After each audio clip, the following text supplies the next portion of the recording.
Welcome to Cinema Gulp. I'm Ben. And this is John. And today we're going to do a gulp review of Lucky Lager.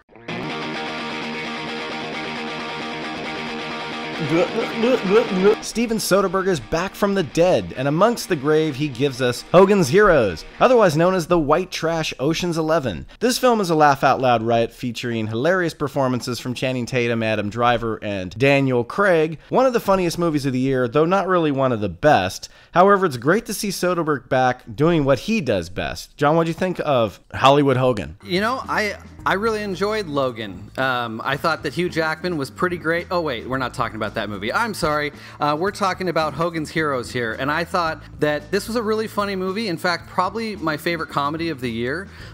We've had a couple others that I thought were entertaining, like the Lego movie and Guardians of the Galaxy was pretty funny, but this is probably the best true comedy of the year. I haven't laughed as much this year as much as I did watching Lucky Charms. Yeah. This was a great movie. Yeah, very laugh out loud, and I think the cast is a standout in this movie. I think it's a lot of fun to see Magic Mike and Kylo Ren and James Bond come together in this comedy, which you wouldn't expect any of those actors to really pull off the comedic role that they do in this film. I don't think of any of them as comedic actors, but I think they really did a great job in this movie. It's funny because Kylo Ren, Adam Driver could have been Kylo Ren because he's missing an arm, and most Jedis and Siths at one point lose their arm, right? So Channing Tatum, every time we talk about him in any review, I say this over and over again, he gets better and better and more natural and more comfortable on screen, and now he's just a full-fledged actor. Now he's just a good actor. He gets lost in characters. You're not watching Channing Tatum. Looks like he gained some weight for this role. Like he had some floppy man titties and some love handles, and he had kind of a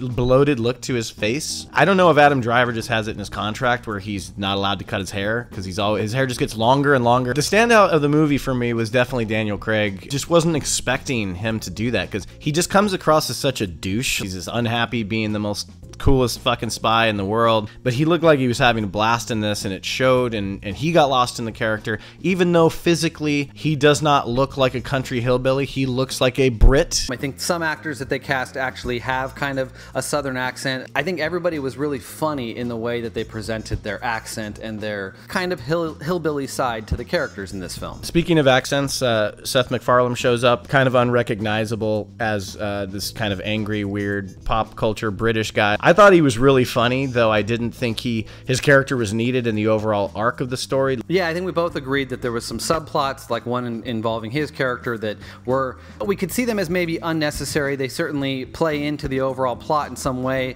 but they could have done different things to achieve that same goal. I was excited because I wanted to see Steven Soderbergh do another heist film, and I liked the cast. Soderbergh's never really been one of those guys I rush out to see like some other guys, though I do. Going through film school, you're referenced to a lot of stuff of his, especially The Limey. But I thought it was an interesting, it reminded me a lot of some of those comedy / heist films. Ocean's 11 specifically. I didn't see the other sequels to the Ocean films, but this movie felt like, even though it's in kind of the country bumpkin side of the country, it feels like it is in that universe of Ocean's 11. Like those people could exist outside, and it has that same sort of music going on in the background and some of the fast cuts when it needs to. I really enjoyed the heist in the film. I think there's things that happen along the way that aren't totally believable because it's a comedy. You just accept certain things, but it was a really fun heist to watch play out, and even the setup. The setup's probably even better than the actual finale and the heist and stuff. But yeah, I agree. First act of the movie is the best. Yeah, exactly. It's really, really funny, and it's well written. The characters are hilarious. You get to know them. You get to spend a little bit of time with them, and like you said, like Adam Driver and Channing Tatum just kick ass together. Like when they're on screen together, and you're getting to know them as the Happy Hogan twins or whatever they're supposed to be. They're just hilarious, and they play off each other as these kind of bumbling idiots who also kind of one-up people and stuff. It's an interesting way to kind of write those characters. I think all the characters in this were written good. The way he plays off that country mindset without really insulting them. I mean, maybe it does some of them, but it seemed to me like it was done a smarter way than insulting them, but it shows kind of how their minds work sometimes, and it was funny. Another great bit of casting that kind of plays towards the country side of things was Dwight Yoakam. He's got a great little role in this as well. I got giddy when I saw him pop up. I'm like, I hope he has something to do in this. I mean, that happened 3 or 4 times in the film where you saw an actor come in that you didn't know was going to be in this movie, and we kind of were like, oh, wow, awesome, this is going to be fun. The script has problems, definitely. I think there's pacing issues with this movie. That was the thing I was having trouble with between the second and the third act, is I did feel there was pacing issues. There's things that could have been cut, maybe even subplots that didn't have enough of a payoff to actually need to exist. If I was in the cutting room, I'd almost be like, hey boss, this doesn't matter too much in the overall scheme of things. Can we just cut the subplot altogether and save ourselves 3-4 minutes of time? I think that the ending has some sloppy moments. It tries to have kind of an ambiguous ending that I think was a little bit sloppy. So definitely some issues with the writing and the pacing and the editing along the way. But as a comedy and as just a fun heist romp type of film, I think it totally hit all the marks. I do too. So if I was going to give a gulp score to Logan's Run, I would have to say this is a 7. I did really enjoy this movie, but I really like him when he works in this mode of kind of comedic stuff. I think the Ocean's films, Out of Sight, The Informant, stuff like that. When he goes comedy, I really enjoy his stuff even more. Okay, so for my gulp score with Happy Hogan, I enjoyed this movie's comedy. It really made me laugh, and that's what I've been looking for, not just all summer, but all year.